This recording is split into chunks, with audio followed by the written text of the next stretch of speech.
one of the technologies which has come in this century, which we see as being so important and very critical to help many of our developing countries to move forward, is ICT, Information and Communication Technology. We see that the technology has a lot of potential in every sector of human endeavor. We see also that the technology touches every individual, from the lower level person to a very highly sophisticated person. And the advantage of the technology that even the poor person can still have it.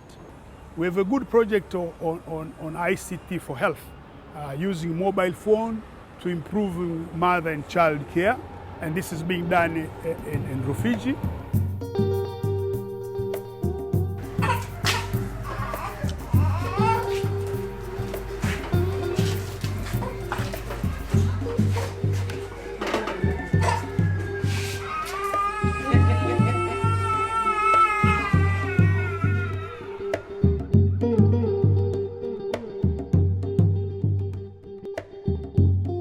Huduma tunazotoa ni kumwelimisha yule mama aende kituo cha afya baada ya kuonekana tatizo lake alilokuwa nalo. Ili kupata huduma kuokoa maisha yake na mtoto.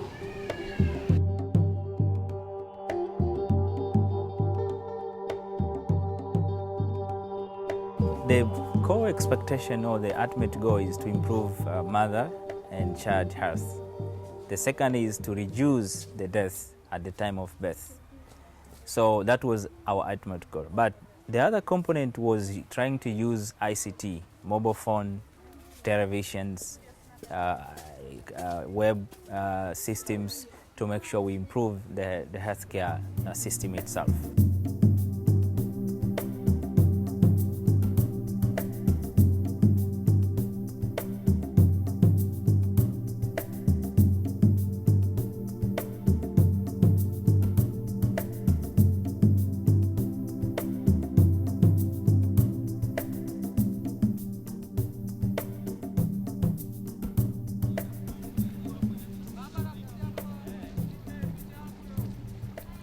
Yeah, the project in fact is very, very important in the district in terms of improving referral system. Yeah, we know our district is very, very huge. So if we have a good referral system, will definitely make a difference in management of emergencies, especially obstetric emergencies. The way it works is we created a new cadre, which is community health workers. These are the group from the community. Their big role is to identify pregnant women, newborns and under 5, and to encourage them to attend the health facility so that they can check the danger signs, get the vaccination and get proper health care and improve their lives.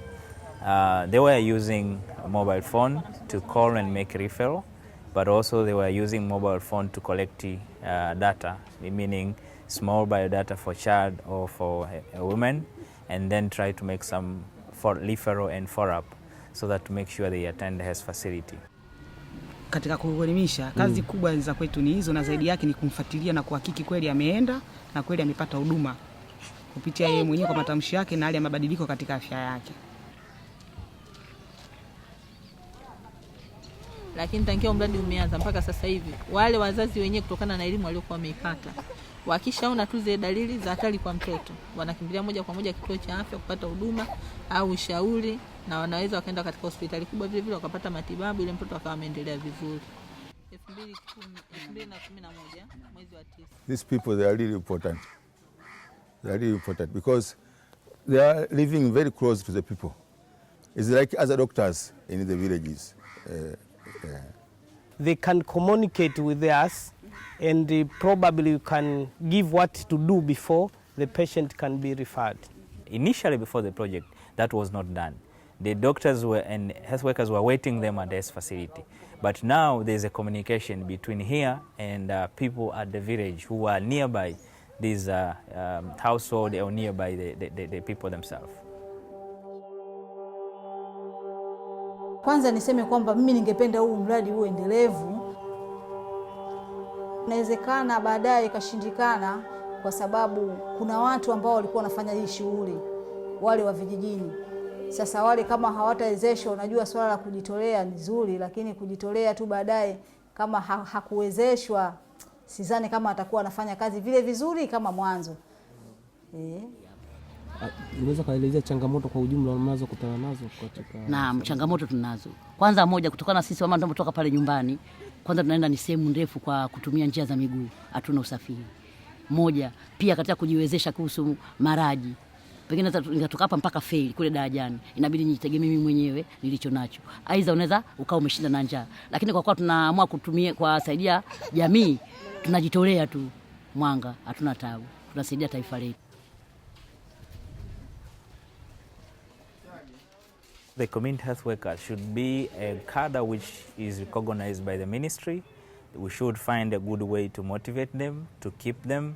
But also, since some areas are hard to reach, we need to find a way to use technology like mobile phone to improve the referral, like the way I was saying, to collect some important data from the remote, and then we access those data at the high level using web interface or such kind of tool. But one point I have to say is technology is 10% of the whole process. So before you bring in technology, you need to figure out the 90%.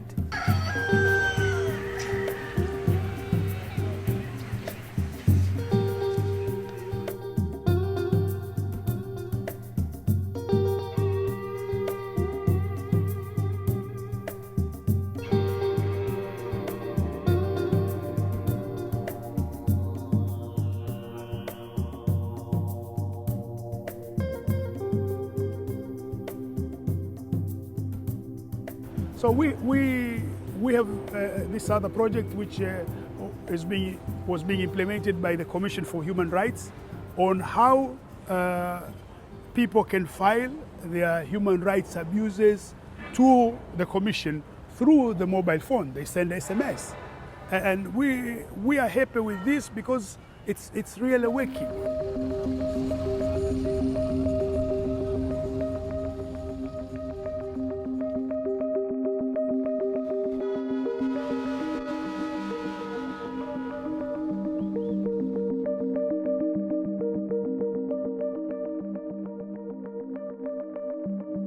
One of the complaints came from the SMS for Human Rights system was from the individuals, more than 10 individuals who were complaining that were detained illegally by a person in the cell that is not even recognized by the country. So this is the person that created his own cell, and then he detained people as long as he wished. One of the complainants claimed that he was detained more than 14 days with that person.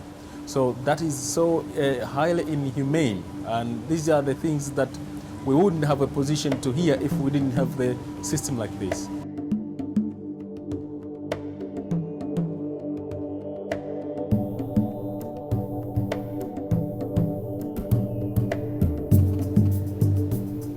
Kwa mfano hilo langu mimi nimepotelewa tu na kijana wangu kwa wamefariki katika ajali, lakini sikushuhudia. Unaona bwana, sasa hiyo. The Commission for Human Rights receives complaints from anyone in the countries. The complaints are related to human rights violation and then the abuse of good governance principles. The SMS for Human Rights is a system that has been developed to help poor people, especially from the rural areas, to access services of the Commission, to lodge their complaints through SMS. It means that immediately a human rights abuse occurs, somebody can send an SMS, and then this is integrated in the case management system of the Commission for Human Rights. Commission was not efficient enough to handle these complaints through normal letter writings. In remote places where people were subjected to writing letters and then putting them in post, then takes about 17 days, and then the letters are opened, they are filed, and then cases handled.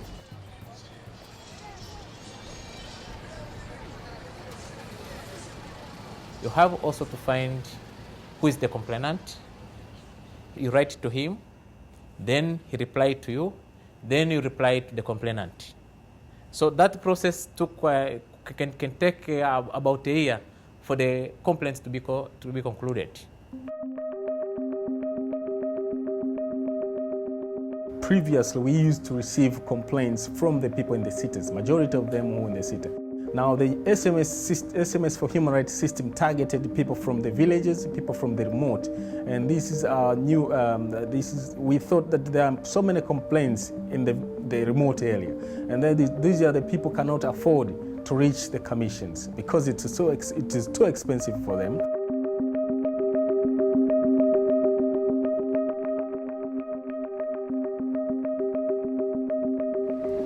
Do you think this is important?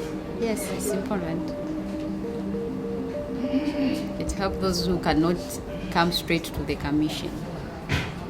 Maybe it's up country or something like don't have the fare or something else. Now we've come to the point, the entry point where the complaints are received in the commission for the first time. So this is where we have our web-based system. When someone sends a complaint from outside, this is a complaint maybe from a rural area or in the village or in the city or in somewhere. The complaints come to these guys here. With the SMS they sent, it means we have the details on their numbers. So using this number, we try to call them so that they can explain what the problem is. And sometimes we get the complaints which are very new and they have never been complained to other authorities which are concerned. So we also give certain advices. Some of the complaints we are receiving are not within our jurisdiction of the commission. But the good thing is, as soon as we receive those complaints, we notify the complainant that this is not within our jurisdiction, and then we reference the complaints to the authorities that is in the government that they can assist them.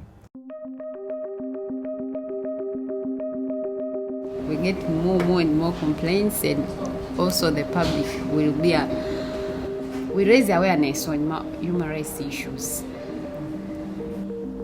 Mfumo wa SMS utakubalika na utarahisisha sana, lakini sasa katika utekelezaji vile kuna baadaye wale watakazoleta SMS zao mwanzo wanaweza wakana, lakini baadaye pengine na nyinyi mtazidiwa, maana kutwa moja zinaweza kaja SMS 50 60. Nadhani pia mtafika mahali na nyinyi mtakuwa mmezidiwa, mtataka kufanya lakini mtakuwa kazi mwazidi, kwa mtazamo wangu.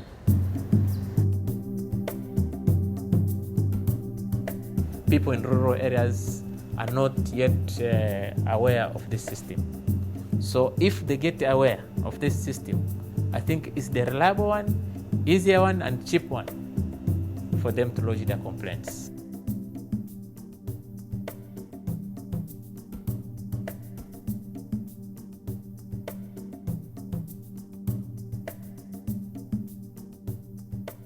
The last project is the one related to cultural heritage, and this was given to our National Museum some funding to develop a recording mechanism to be able to showcase matters related to cultural heritage and to be able to help kids who go to the museum to somehow document some of this material and then share this with their fellow kids.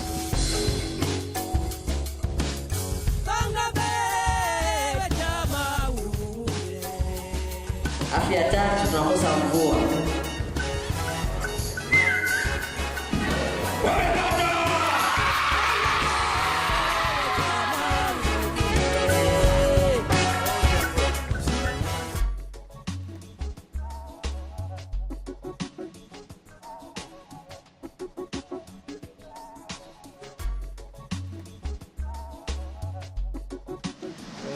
Objective of House of Culture project was to open up the museum to become a public space for presentation, for performance, and of course the arena for them to speak their burning issues in the society.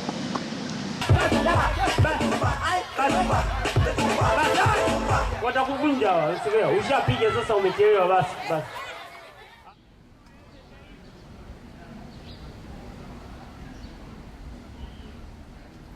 Myself, I normally discuss with my colleagues about how ICT can be applied into having some like online exhibitions where people can just visit our museum through the website and see what we are doing. And nowadays ICT can provide us like live streaming of events that are taking place in our museum. And also the very important thing that normally to me is clicking in my head is on how to equip kids and to make sure that they get into the track of ICT how it is right now.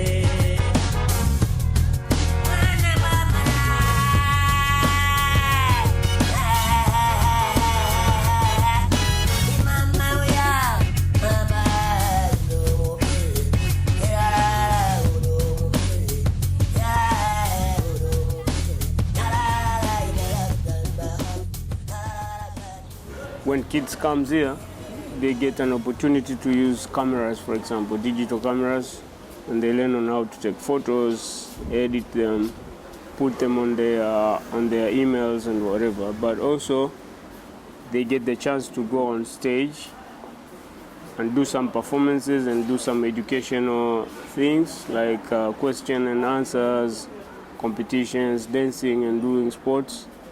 And at the end, when they go back home, they get an access of watching it on TV.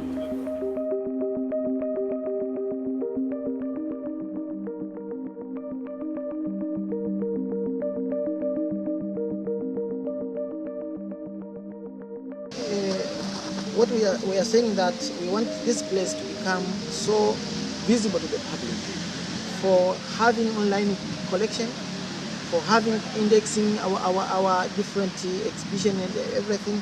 But the other thing is to have a kind of a blog so that the social media, so that individual and especially the youth can interact with the museum, especially in issues concerning the cultural aspects and preservation of our heritage.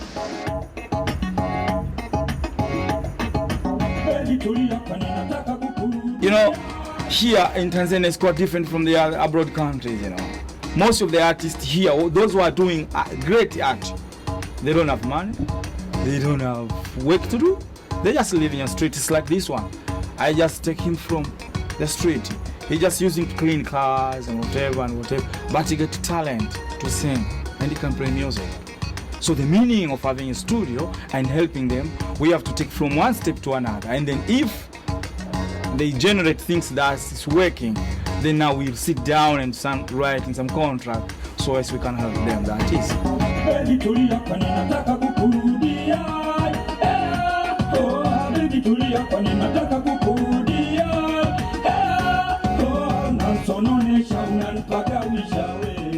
This is Kaya. Hello, Kaya. The screen name is Kaya, but then the original name is Kevin Anton. Okay. He's my artist. He's doing reggae, raga, music, dancehall. Okay. And this is Vero. This is a new one. I live in Dar es Salaam, so I had a friend told me that there is a studio here. So that's why I came here. Oh, that's very good. What do you expect from the studio? I expect to record my first song, and I hope that I'll be a great musician. To me, when we talk of kids and the educational level for children, it needs a lot of facilities, like more cameras, more computers, good website, very speed internet, that kids can get an opportunity to learn from what the museum have. We can cover the country by collecting things that are disappearing, you know, the culture and the history and the social life. It's changing abruptly right now, but we don't have the preserved old ones that kids can go and learn about our myths, about our culture, about our songs, about whatever. The heritage of children, to me, I find it disappearing. You go to street now, you find kids playing some Western plays, something like that, talking about films, about drama, cartoons and all that stuff. But that's not our life.